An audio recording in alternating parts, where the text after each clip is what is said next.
علم القرآن خلق الإنسان علمه البيان الشمس والقمر بحسبان والنجم والشجر يسجدان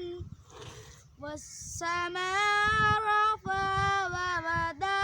الميزان ألا تطغوا في الميزان وأقيموا الوزن بالقسط ولا تخسروا الميزان والأرض وضعها للأنام فيها فاكهة والنخل ذات الأكمام والحب ذو العصف والريحان فبأي آلاء ربكما تكذبان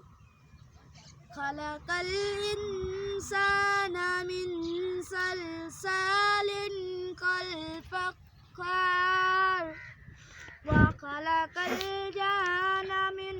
مارج من نار فبأي آلاء ربكما